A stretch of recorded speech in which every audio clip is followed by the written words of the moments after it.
Bueno, pues me presento, mi nombre es Brian de la Paz, soy el que está número uno aquí y pues bueno, aquí les vamos a hablar un poquito sobre todo lo relacionado o todo lo que tiene que ver con respecto a la propia infección de la varicela zoster. Y como todo, tenemos que empezar primero hablando de la historia. El virus de la varicela zoster no es algo nuevo, incluso se tienen datos de que el virus progenitor del propio virus que actualmente nos enferma a nosotros, se tienen datos que se descubrió cerca del Paleoceno, o sea, hace cerca de 65 millones de años, o sea, vivió en la época de los dinosaurios. Los que nosotros empezamos a entrar en la vida es nosotros del virus, no el virus a nuestra propia vida. Entonces, incluso hay ciertos datos que están tallados en piedra, específicamente en piedra de Puña, porque se hizo en Babilonia, donde había una enfermedad que le llamaban Bubutú, que era la forma que tenían los pobladores de Babilonia de llamar básicamente las vesículas, o lo que nosotros le llamamos vesículas. Pero realmente los verdaderos avances con respecto a esta enfermedad se hicieron hace alrededor de 100 años con este personaje que nosotros vemos aquí arriba, que su nombre es Thomas Hugh Weller, que junto con su compañero Stoddard aislaron por primera vez el virus de la varicela zoster, y ya ellos lo que hicieron fue primeramente pues describir la estructura, como sus características, cuál es la virulencia, etcétera, etcétera. Posteriormente, cerca de 70 años después, sobre todo en la década de 1970, este científico que se llama Michiaki Takahashi fue la primera persona en crear o empezar a trabajar sobre la vacuna de la varicela zoster. Esta vacuna de la varicela zoster se tardaron cerca de 16 años en poder crearla y que esta funcionara, y se empezó, o fue registrada, mejor dicho, en 1986, que fue pues Japón, es el país de donde es este científico, y de ahí ya empezó a irse a todo el mundo.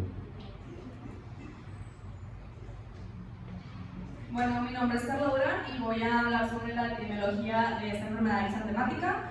Esta enfermedad es más prevalente en niños menores de 1 año, de 1 a 4 años, y es predominante en los climas de primavera e invierno. También en climas tropicales y tropicales tiene mayor incidencia que en climas templados, y más del 90% de la población de esta enfermedad es en menores de 10 años. La seroprevalencia de la varicela a los 16 años es del 95%, es decir, las personas de 16 años, el 95% de esa población ha tenido varicela, y a los 40 años es del 100%, es decir, a los 40 años ya todos se supone que padecieron varicela en alguna etapa de sus vidas. Esta enfermedad en sí es una enfermedad benigna en niños sanos, sin embargo, en personas inmunocomprometidas, o por ejemplo en personas que padecieron esta enfermedad arriba de, por ejemplo, los 30 años, ya siendo adultos o incluso adultos mayores, hay mayor complicaciones y secuelas. Y en México en los últimos 5 años se han conocido más de 100,000 casos, y pues estos han tenido aumento a lo largo del tiempo. ¿Cuáles son los factores de riesgo? Conocemos que primero es no haber tenido la vacuna de varicela, no haber padecido varicela anteriormente, el embarazo también es un factor de riesgo, y la inmunosupresión, ya sea por quimioterapia o por medicamentos inmunosupresores, por ejemplo, prednisolona, o también enfermedades crónicas como diabetes mellitus, insuficiencia renal crónica, cirrosis, desnutrición, y enfermedades también, por ejemplo, reumatológicas, neumológicas, enfermedades cutáneas diseminadas como es la dermatitis atópica, y asma, bronquiectasia, fibrosis quística, entre otros, así como el uso de salicilatos y anticoagulantes.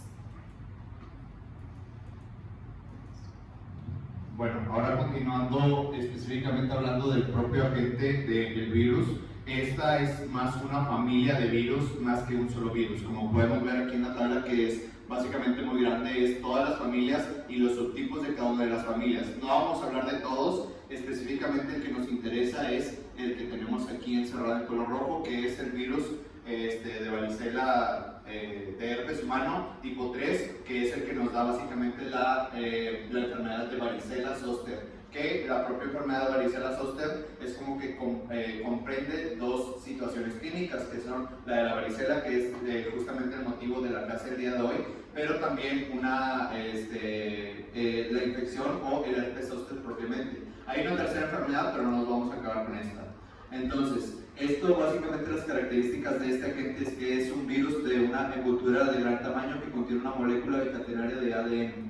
Entonces, este virión tiene un diámetro aproximado de 150 nanómetros. Lo importante mencionar de este virus es lo que está aquí subrayado, que la misma morfología del virión, misma forma básica de replicación y capacidad para establecer infecciones latentes es un común denominador de absolutamente todos los tipos de virus o herpes virus que podemos ver aquí en este diferente nivel, y aquí pueden ustedes identificar ciertos virus con los que nosotros ya estamos familiarizados, como por ejemplo el que genera la enfermedad de sarcoma de Kaposi o el de Epstein-Barr.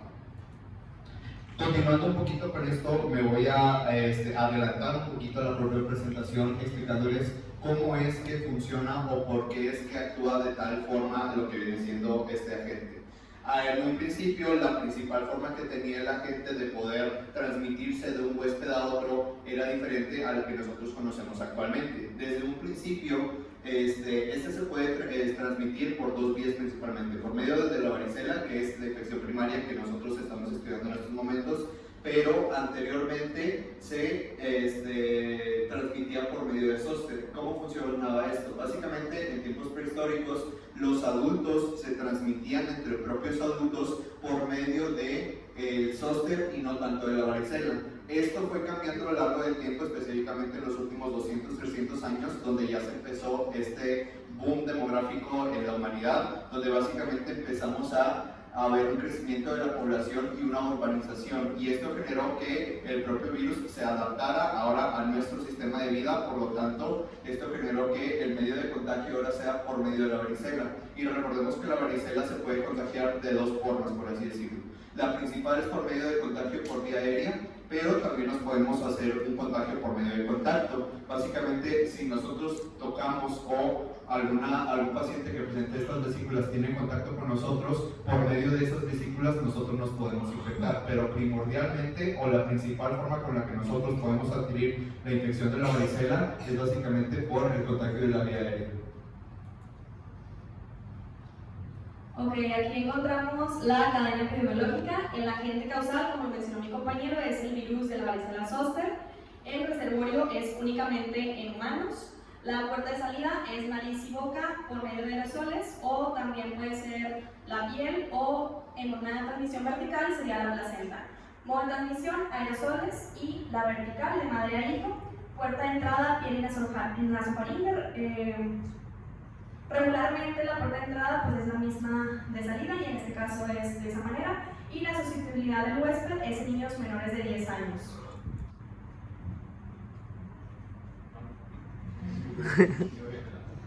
Bueno, aquí es básicamente la historia natural de la enfermedad, que ya les hemos estado comentando a lo largo de las diapositivas, pero básicamente es estos puntos que pueden ustedes ver marcados aquí en este cuadro específicamente de la varicela. Primero, el individuo pues está sano, está en este equilibrio de estas esferas que ya nos había comentado la doctora al principio del semestre, que es básicamente cuando existe un desequilibrio entre el huésped y el ambiente es que aparece la enfermedad. Y hablando específicamente de la enfermedad de la varicela, lo que vamos a tener son síntomas inespecíficos y síntomas específicos. Hablando de los síntomas específicos, vamos a tener principalmente una erupción cutánea, que esta erupción cutánea se va a transformar a lo que nosotros ya conocemos como las vesículas, y va a tener una serie de síntomas inespecíficos que también van a acompañar a la propia enfermedad, como por ejemplo es el fiebre, la cefalea, el malestar general, vómito e incluso la pérdida del apetito del paciente. Entonces, existen diferentes complicaciones asociadas con la infección de la varicela. La más común que nosotros vayamos a ver es la posible reactivación del virus, que es el de herpes zóster, en el que me voy a acabar un poquito en la siguiente diapositiva. Pero la localización de la gente, como ya lo mencionó Carla, básicamente es en las mucosas de las vías respiratorias superiores, pero también se puede encontrar tanto en los nervios linfáticos, y hay una incluso segunda replicación a nivel del hígado, vaso o de ciertas células epiteliales.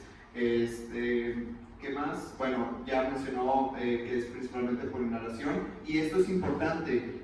Esta última parte yo creo que es la que más nos podrían llegar a preguntar en el examen, creo, que es básicamente el tiempo de incubación del virus, que ronda o varía alrededor de 3 a 17 días, y el periodo de contagiosidad de la varicela, que está rondando que 4 días antes de que el paciente llegue a presentar este rash y 5 días después puede contagiar básicamente el virus. Entonces es importante identificar oportunamente todas las personas que tuvieron contacto con este paciente 4 días antes y 5 días después de que presentara el rash.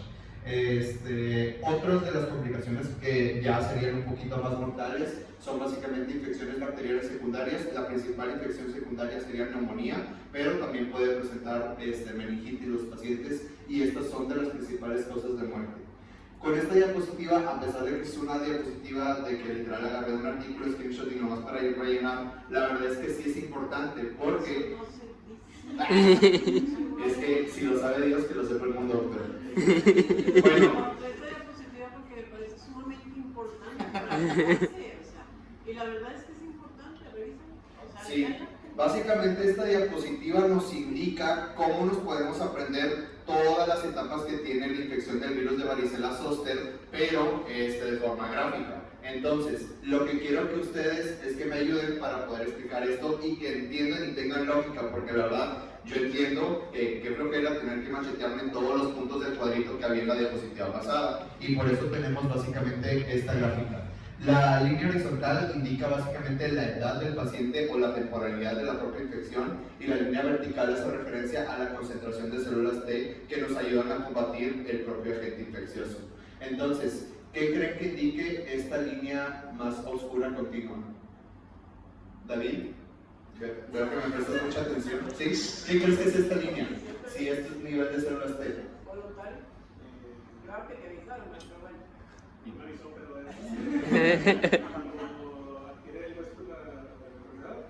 Si quieres, no te preocupes, únicamente esta línea indica la concentración de dilo. De células T, ok, muy bien. Entonces, lo importante aquí es esto. Vemos que esta línea va teniendo picos y valles en diferente punto de temporalidad. Entonces, lo importante aquí es que cuando nosotros tenemos el primer contacto con el virus de la varicela, evidentemente nuestro cuerpo empieza a reaccionar y genera un aumento de las células T que posteriormente van a encargarse de erradicar la enfermedad como tal. Y estos pequeños picos hacen referencia, si no me equivoco, a cada una de las propias vesículas. Ya sabemos que la temporalidad de estas vesículas, como quiera nos vamos a clavar un poquito más en esto, va a pasar de un rash, vesícula, y después es como si desapareciera. Entonces, básicamente estos pequeños picos que estamos viendo es los que hacen las células T para poder ir eliminando cada uno de los daños que nos genera el virus cutáneamente. Entonces, lo normal o lo que debería estar sucediendo es que nosotros, si somos personas sanas, mantuviéramos una concentración media de células T en nuestro cuerpo que constantemente nos van a estar protegiendo el virus, porque el virus no lo podemos eliminar. Básicamente este virus se protege y acude a lo que viene siendo el ganglio de la raíz dorsal o los nervios sensitivos. Entonces el virus se mantiene ahí, y lo que lo mantiene a raya realmente es la concentración de células T que nosotros tenemos normalmente o basalmente. ¿Qué sucede? Esta caída que nosotros estamos viendo de la concentración de células T es secundaria a diferentes factores. Pacientes que pueden ver su sistema inmunitario comprometido, no sé, que tengan cáncer, que estén en un tratamiento de quimioterapia, que tengan un trasplante, o incluso el propio estrés nos puede hacer que nuestro conteo de células T baje. Y el problema de que baje es que llega un punto en el que entramos en el umbral del herpes. El umbral del herpes es esta zona donde, si los linfocitos están por debajo de esta zona, automáticamente nosotros vamos a tener la principal complicación de la varicela, que es el herpes zóster. Que les recuerdo, el herpes zóster básicamente es la reactivación del propio virus, pero a nivel de la zona sensitiva en donde se alojó, y esto va a generar una característica, de nuevo, una vesiculación, va a generar rash, y sobre todo se caracteriza por el dolor de tipo herpético, que es una complicación que después vamos a ver a nivel terciario, que puede tener la reactivación de esto. Pero nosotros tenemos varias herramientas con las cuales podemos evitar este tipo de valles en la concentración de células T, que lo vemos aquí en esta región punteada, que viene siendo la vacunación frente a la varicela zoster. La propia vacunación hace que lo normal o lo que basalmente suceda con la concentración de células T no suceda, por eso tiene esta forma punteada, donde siempre se intenta mantener, gracias a la vacunación, un umbral medio de células T para nunca caer en el umbral de herpes y no tengamos esta recaída con las siguientes complicaciones. Nada más acuérdense que ahí donde dice edad estamos hablando de años. Sí. O sea, un niño no le da herpes zóster. No. No lo confundamos. Varicela es una cosa y su reactivación en edad adulta, que lo vemos a los 40, 50, un paciente con VIH, un paciente inmunosuprimido, leucemia, linfomas, diabético, va a tener herpes. El herpes puede aparecer principalmente lo más común, dermatomos del tórax, muy doloroso. Lo vemos también facial, súper doloroso. ¿Qué nos indica? Inmunosupresión, tú lo has dicho. La diapositiva para nada era de relleno, sí tiene muy buen contenido. Hay vacuna para varicela y ahora tenemos vacuna para herpes zóster. En Estados Unidos le dicen Codarria. Ya digo, lo pronuncio pocho porque es para pocho. Codarria. No entiendo a nosotros si nos dicen Codarria, pues no entendemos qué es. Esa es la ramificación que presenta. Y lo veo uno en la tele, yo estaba pateando la risa que lo estaba viendo, la he visto hace poquito de quién enfermedad hablan. Codarria. Así lo dicen, Codarria. Herpes. Y allá sí se consigue la vacuna de herpes para adultos. Aquí todavía no la tenemos. Tenemos varicela. Dime. Ok, vamos a continuar con el cuadro clínico. El cuadro clínico se presenta desde 1 o 2 días antes del inicio del exantema con un cuadro de síntomas inespecíficos como lo son fiebre, dolor abdominal, cefalea, malestar general, pérdida de apetito, entre otros. Eso es el cuadro podrómico. Después ya aparece el exantema propiamente, tiene un origen cefalocaudal y se le conoce como máculo papular pruriginoso. Eso quiere decir que cada lesión empieza como una mácula, o sea, una lesión plana que mide de 3 a 5 milímetros. Esta posteriormente adquiere una elevación que por lo tanto se vuelve una pápula y después esta pápula adquiere lo que es líquido dentro de esta y se convierte en una vesícula. Después de una vesícula se umbilica, el material se vuelve turbio por la misma muerte de los neutrófilos, también es, bueno, más que nada los leucocitos de las células del sistema inmune al atacar el virus. Estas células mueren, el material se hace turbo y se forma una pústula, por eso se le llama máculo papular pruriginoso. Después la pústula se convierte en una costra y la costra va a desaparecer de 1 a 3 semanas posteriormente y va a dejar como una cicatriz, no es una cicatriz, es como una manchita hipocrómica. Algo muy característico de la varicela es que todos los brotes son simultáneos, es decir, no se ve una sola presentación de la enfermedad en todo el cuerpo, o sea, no se ve, por ejemplo, vesículas en todo el cuerpo, sino que se ven máculas, vesículas, también que hay costras, y luego empieza otra vez con máculas, pápulas, entre otros. Están todos los brotes de manera simultánea en el paciente, y eso nos ayuda a diferenciarlo de otros exantemas. Por eso se llama viruela, ¿no? Sí. O sea, viruela sabemos que no hay, se va a erradicar. Si nosotros viéramos en los libros un paciente con viruela, ya dijimos que se morían todos los de acá, ya no están vacunados, viéramos un paciente que ahí sí pasa mácula, pápula, vesícula, costra y venones. Aquí no, tenemos todo revuelto, por eso le llamó, se empezó a conocer como viruela loca. La viruela no respeta palmas ni plantas, la varicela sí. Entonces, no vamos a llamar palmas y plantas. Podemos hallar incluso las pápulas, vesículas, cosas. Si viéramos más, y yo no les aconsejo andar bebiendo la vagina a una niña, no te matan, pudiéramos encontrar también en esas zonas. Entonces, sí entra también en todo lo que es el tejido expuesto o subcutáneo.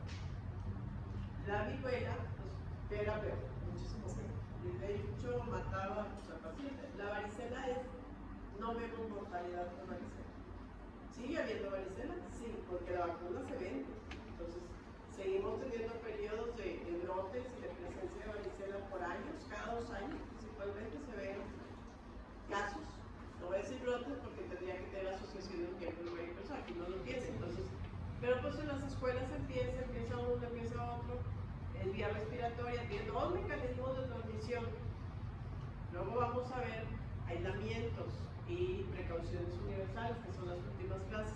Entonces, si yo tengo un paciente internado que tiene 2 tipos de mecanismo de transmisión, ¿qué indicación de aislamiento le daría en el hospital o en la casa si no necesito hospitalizarlo, perdón? ¿Qué le diría a la mamá? Le hicieron un aislamiento de qué tipo. Bueno, el tipo ya no lo vamos muy alto. Acuérdense que de vías respiratorias es aire, no fluye. Pero aquí ya tiene piel también, tiene 2. ¿Cuál indicaría? ¿Cómo se les ocurre?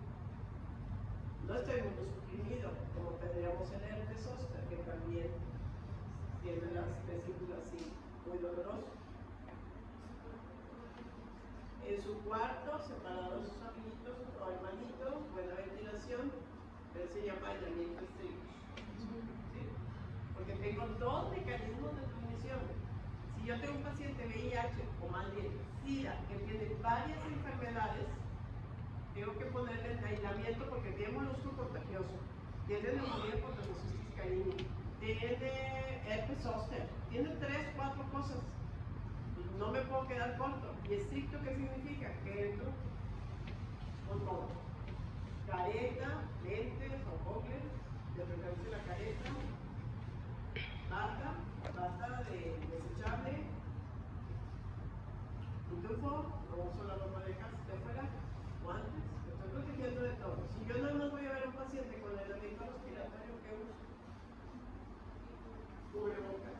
Ni siquiera una careta, pero tengo que usar cubrebocas. ¿Sí? Si hiciera nada más protección para la piel, no más necesito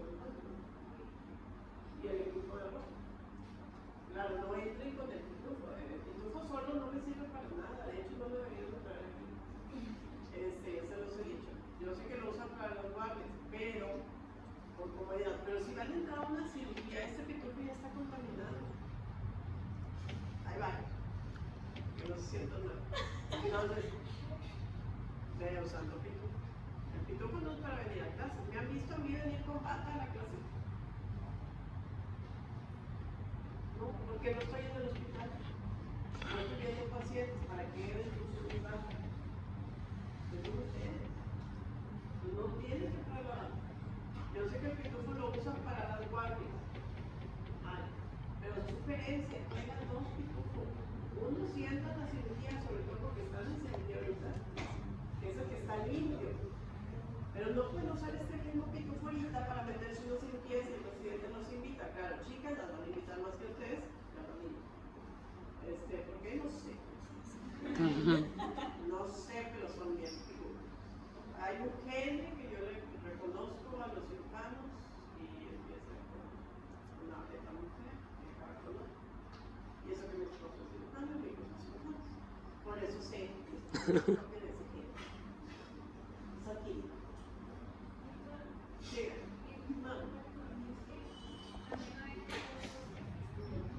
Y te puedo ver. El herpes zóster no se contagia por el tipo de lugares en los que aparece. Es los dermatomos dolorosos. Y aparte de que como es un doloroso, pues no hay que identificar. ¿Qué te ponías? Mal. Irucerol, que tampoco sirve para nada. Parece que todos los niños tenemos el gran problema de que el tratamiento va a ser sintomático. No manipular, no tocar, tenerlo cubierto, o si lo vas a tener descubierto, que sea en un lugar limpio, sobre todo pacientes que le estás indicando que en su casa tengan el cuidado del socio. Le duele mucho, duele muchísimo. Y luego tenemos el herpes labial, que esa es otra cosa, y el herpes genital, que ese no se asocia al virus de la varicela, Esos son ustedes que se la creen. Ese es otro tipo de vehículo de entonces, ese es otro tipo de transmisión. Ahorita no lo vamos a ver, pero no me lo recuerdo. No le dio varicela y le dio especialidad. No, por favor. Ese se cortó de otra cosa.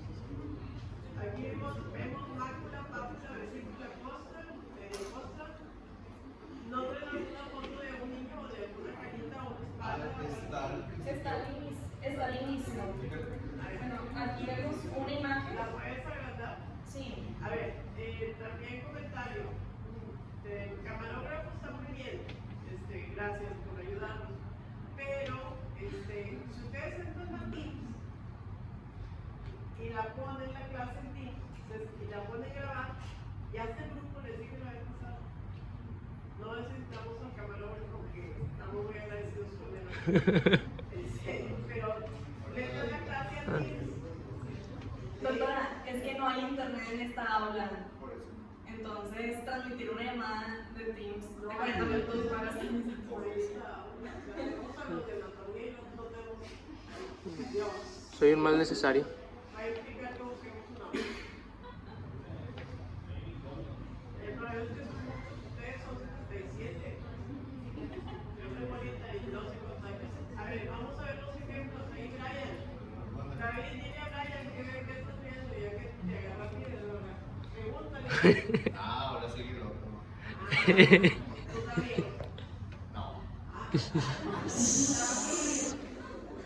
David. Pues amigos,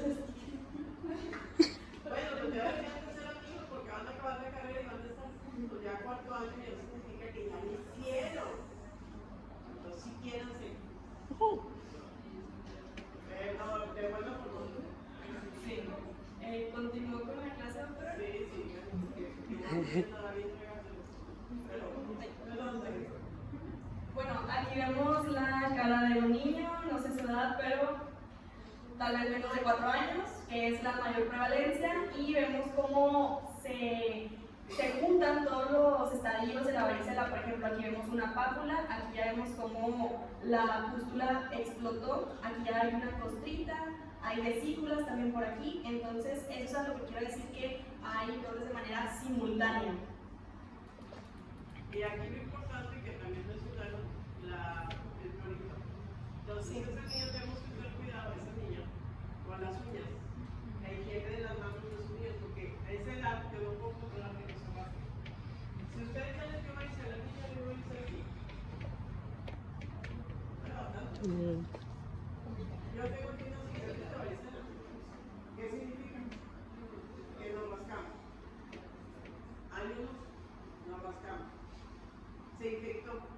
Entonces hay que decirle a la mamá, uñas cortas, procurar que no se rasquen, que es muy difícil, pero lo más importante, mantener las manos de ese niño siempre limpias, que hagan su exposición a la piel, al alcohol, todo eso lo que vemos en la oración. Sigue, ven así. Ahora que no te vea porque te pregunto. Muy bien, entonces aquí vemos los estadios de la varicela, los vamos a repasar rápidamente. Tenemos la mácula, que es como empieza el exantema, también mencionamos que es cefalocaudal, y este es de 3 a 5 milímetros, aumentan los bordes, aquí se ve como la nitidez un poco mal, pero pues es una pápula, básicamente aumenta el grosor hacia el exterior. Y aquí ya se llena de líquido, es una vesícula. Aquí falta la imagen de pústula, sería ya como un material turbio, y después esta pústula se rompe y queda esta costra. Cuando, como la doctora mencionó, cuando los niños pues por el prurito se rascan, se infectan, esa costra a veces queda abierta, se infecta también y quedan marcas de la varicela ya en adultos. En esta imagen también vemos a un niño y pues vemos que en la cara tiene varias lesiones. ¿Sí, doctora? Ah, la gran no. Sí. Si se fijan, esta pieza niño, también no tiene esa clase. Deben de ver las fotos, a ver si acuerdan, acuérdense las fotos de quién yo no se las veo por ella, no me acuerdo. Esa pieza es más anexante. Si ustedes comparan las fotos que presentaron con sarampión o con rubiola, sarampión es un niño más enfermo. Aunque fuera una foto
Entre moneda y cero, porque no estamos viendo la espalda, no estamos viendo las piernitas ni los brazos.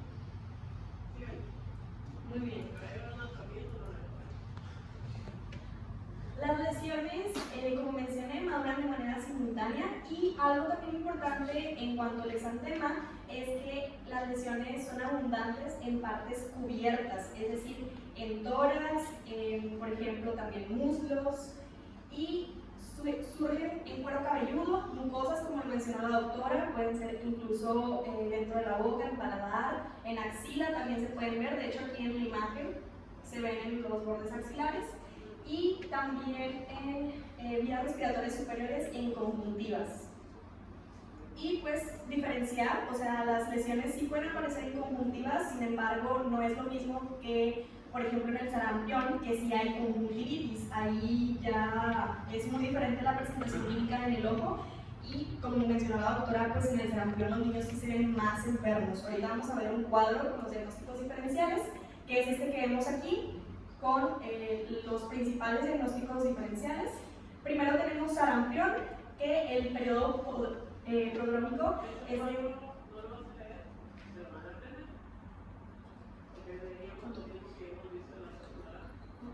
sí.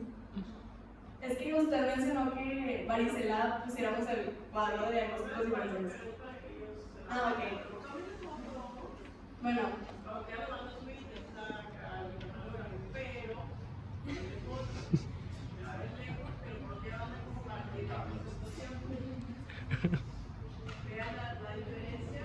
Al igual mencionaré solamente los signos característicos, sí, claro. En sarampión, el signo característico, manchas de Koplik, sin embargo, recordemos que estas se presentan en los primeros 2 días de la enfermedad y cuando ya acuden al médico, generalmente no están. Algo también que lo diferencia de la varicela es que el exantema, vean esta imagen, confluye el exantema y no tiene vesículas, costras y pústulas. Aquí se ven más que nada máculas. Algo también importante es que respeta palmas y plantas, eso también ocurre en la varicela. En rubiola, la linfadenopatía es lo clave, principalmente retroauricular y occipital. En el eritema infeccioso, vemos esta imagen que realmente se presenta como un exantema facial en alas de mariposa y el exantema súbito se ve más como confluye. También es muy semejante al de la rubiola y hay más tiras de fiebre. Y en la varicela pues ya vemos cómo hay todos los brotes de manera simultánea en la enfermedad, llegando hasta la costra.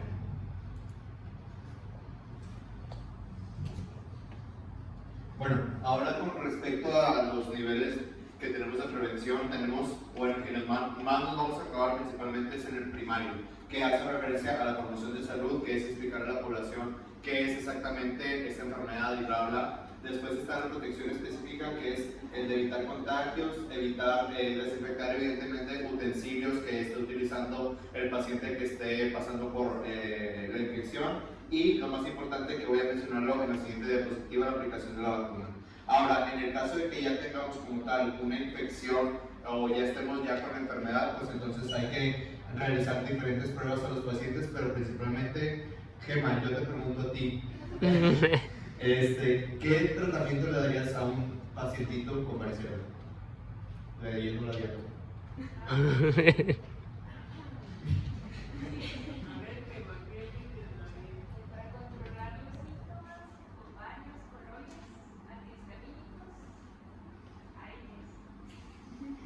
Muy bien, básicamente tratamiento conservador. Muy bien, un aplauso para Gemma, por favor. Bueno, ahora, esto es lo que... Porque yo le pregunté a David. Es que empezó a hablar. Porque si lo tengo que pedir, ya no lo quiero. Bueno, entonces el aislamiento que tenemos que hacer con estos pacientes básicamente es de 10 a 14 días, o sea, alrededor de 2 semanas. Pues evidentemente ir vigilando al paciente para tratar los posibles secuelas que pueda llegar a tener la varicela, como lo mencionó la doctora, en caso de tener tratamiento psicológico, si es que existe la presencia de cicatrices, pero esto ya va a depender de paciente a paciente. Entonces, ahora, con respecto a la vacunación, nosotros sabemos que la vacuna de la varicela no forma parte de la cartilla de vacunación aquí en México, pero sí la podemos encontrar por medios privados. Específicamente, hay diferentes marcas, como las podemos ver aquí. Incluso aquí puse ciertas fotografías de las que puse aquí. Yo específicamente, y esto es algo que pues ya pregunté desde que literal por Instagram lo empecé a buscar, encontré que la Shingrix, que es la que nosotros vemos aquí, sí, la Shingrix, cuesta alrededor de 3.300 pesos la dosis. A la madre. Aquí en Monterrey, en clínicas privadas, entonces más o menos es en lo que pueden ustedes encontrarlo. Pero lo que nos menciona el libro específicamente es básicamente la Varivax 2. Y la Varivax 2 comprende de una sola dosis de 0.5 mililitros por aplicación subcutánea, y esta se recomienda para niños alrededor de 2 a 18 meses con un refuerzo a los 6 años. Pero también se pueden aplicar las vacunas, específicamente esta vacuna, a los niños, o en este caso adolescentes de 12 años, sobre todo que tengan este factor de riesgo de no haber presentado varicela en una etapa temprana.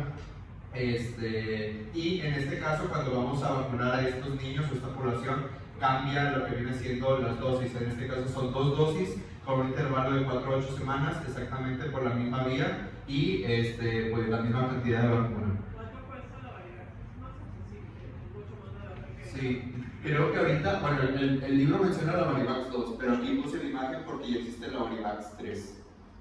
La verdad no investigué el dato, bueno, lo busqué pero no lo encontré. Cuesta como unos 1.600. Bueno, Por ahí anda, sí. la dosis. Bien barato. Abajo 1.500. Es una ventaja. Y aparte son de vacunas muy buenas. Sí. Si a ustedes se les pregunta, a ver, Pero no aplaudan. ¿cuál vacuna recomendarías? Porque hay que ver efectividad. Con respecto a efectividad o economía del paciente. O sea, porque hay que ver la relación de que costo-beneficio. No, aquí no, yo tengo una idea. Ok. Ah. Humildad. Luego mis hijos, si tú eres mi doctor, mi pediatra, ¿cuál me recomiendas? Yo tengo para pagar todas esas y más. A los 77. Yo creo que diría la Pilotrix tetra. La Pilotrix tetra. Bueno, ¿cuál voy a conseguir en el mercado? ¿En la Benavides o en Macruz o en los proveedores de vacunas? ¿O cuál me vas a vender que tú vas a conseguir en los proveedores? Bueno, pues. Bueno, eso es el problema. Varivax. Ok. Muy Es bien. una buena vacuna con una efectividad arriba del 90% si lo indicamos con las dosis adecuadas y el esquema adecuado. Entonces el niño sí queda bien protegido. ¿Sí? Sí, bueno, justamente.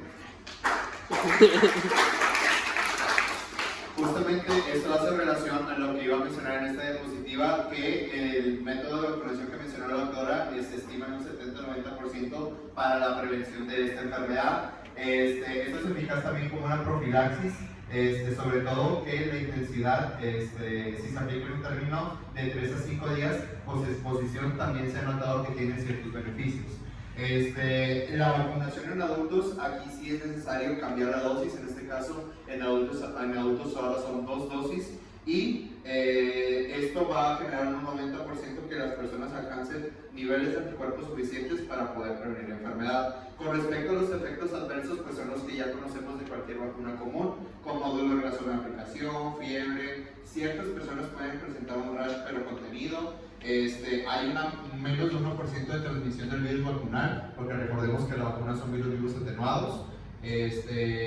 Y pues no hay mayor riesgo con respecto al herpes recurrente en los pacientes vacunados. Y aquí les puse una pequeña imagen de cómo es la técnica correcta de vacunación, que debido a la vía de esta vacuna es a 45 grados la inclinación que tiene la aguja como tal. Vamos a hablar sobre las contraindicaciones de la varicela, bueno, más bien de la vacunación contra esta enfermedad. Primero, la alergia, es decir, que se presente una reacción anafiláctica, y también si está en esquema de antibióticos con antibiótico neomicina o gelatina. Embarazo. El embarazo es una super contraindicación de la vacuna de la varicela. ¿Alguien sabe por qué? ¿O por qué? Pues, que se imaginen por qué es una contraindicación. Exacto, exactamente. Es porque la vacuna está hecha de virus vivos atenuados. Entonces, al ponerla en embarazadas, pues obviamente se puede presentar la enfermedad y también contraerse al producto. Entonces, esta es una contraindicación. ¿Qué sucede entonces con las mujeres embarazadas? En realidad, en el embarazo no se va a vacunar a la mujer, se va a esperar a que ya tenga el parto y se va a vacunar tras el parto. Después de su primera dosis tras el parto, antes de que se haga el alta médica, se da la dosis y la segunda dosis es entre la cuarta y la octava semana después de la primera.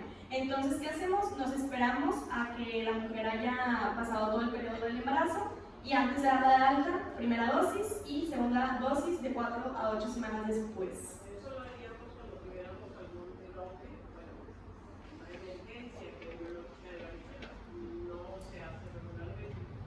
Población de riesgo, tenemos que reconocer que los pediatras, las maestras de guardería, que incluyen contacto con niños, nosotros somos población de riesgo. ¿Deberíamos estar la población? Sí. ¿Problema? Ya los que ya le dio, pues nos vacunamos, que casi creo que fue el 80%. ¿Nos vacunaríamos? ¿Para qué? ¿Qué modalidad de COVID? Si no nos ha dado, ¿qué pasa? ¿Vale? Si no nos ha dado, ¿qué pasa? Entonces, ¿de vacunas? La idea sería vacunar, por ser población de riesgo, para poder estar. En cualquier periodo del futuro no llega a la vacuna. No es indicada para la población general, claro. Adultos. Okay. Tras la vacunación también se tienen que esperar 4 semanas que la mujer no puede embarazarse y es igual esto por la misma vacuna, por virus vivos atenuados, y también en pacientes que no sabían que estaban embarazadas, en realidad nunca se han o no se han reportado casos de varicela congénita hasta el momento, en mujeres que no sabían que estaban embarazadas y tuvieron su dosis, porque generalmente son en las primeras semanas. Contraindicaciones igualmente, infecciones, es decir, que el paciente tenga fiebre mayor de 38.5 grados centígrados y, por ejemplo, tuberculosis activa no tratada, así como otras enfermedades que pongan en riesgo la salud del paciente. Personas inmunodeprimidas, también lo mencionamos, aquellas que estén en terapia inmunosupresora, ya sea por algún trasplante o por alguna otra enfermedad, corticosteroides sistémicos, prednisolona también lo mencionamos, prednisona, neoplasias hematológicas, leucemia o linfomas. Y, por ejemplo, en personas con VIH, esto es generalmente aquellas que tengan un porcentaje de linfocitos TCD4 menores del 15%. Es decir, una enfermedad ya con este porcentaje menor se contraindica, sin embargo, si tiene un mayor porcentaje y es un paciente con VIH que está controlado, no hay contraindicación. También en inmunodeficiencias hereditarias con antecedentes familiares. Algo también importante de mencionar es que, por ejemplo, cuando un niño ya tuvo la infección de varicela, posteriormente se tiene que evitar el uso de salicilatos para evitar, no sé si alguien conoce cómo se llama el síndrome. Sí, ajá, exactamente. El síndrome de Reyer, que se caracteriza por encefalopatía y una hepatitis fulminante. Entonces, eso también es muy importante. Niños que hayan presentado varicela, se suspende el uso de salicilatos en las próximas 4 semanas aproximadamente. Y aquí tenemos el boletín epidemiológico de la semana 36.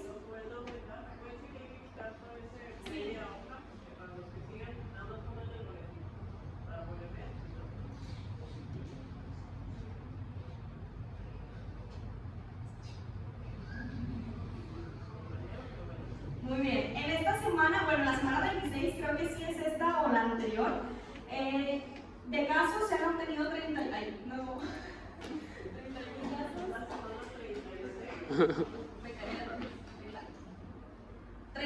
casos, acumulados en mujeres 874, en hombres 800 y comparándolo con la cantidad acumulados en el 2022, 1048.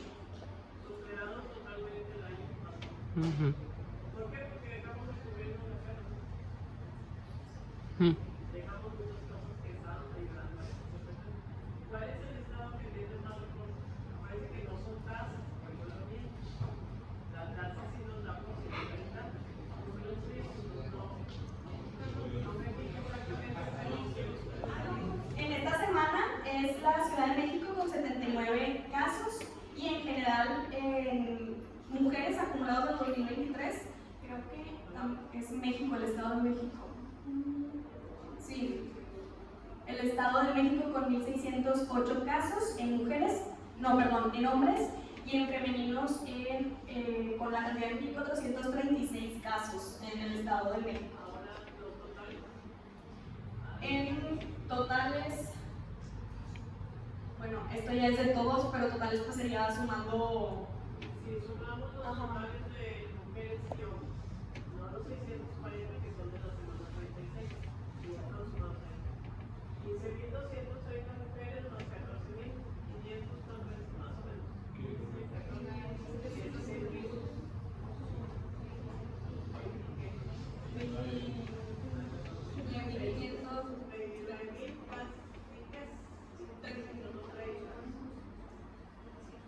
Muy por arriba de 24.000 del año pasado, la misma fecha.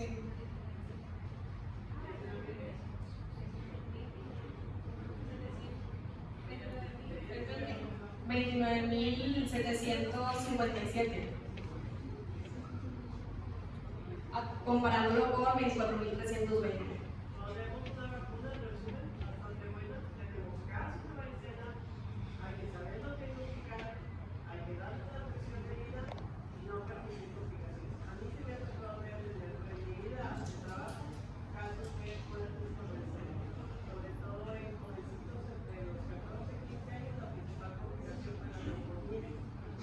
Ahí fue una complicación agregada de esta y bueno, entonces, qué raro que los compañeros no estén ahí afuera. ¿Alguien puede abrir la puerta para que vean por qué no están haciendo ruido?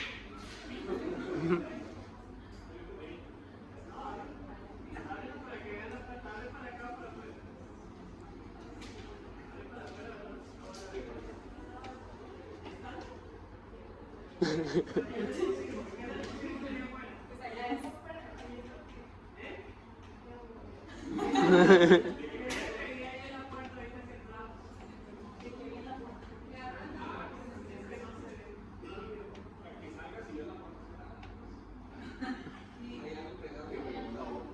¿Cómo?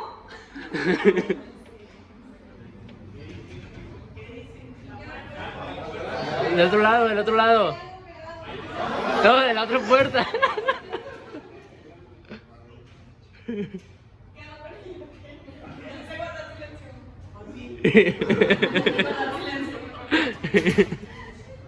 Parece que sirvió hoy.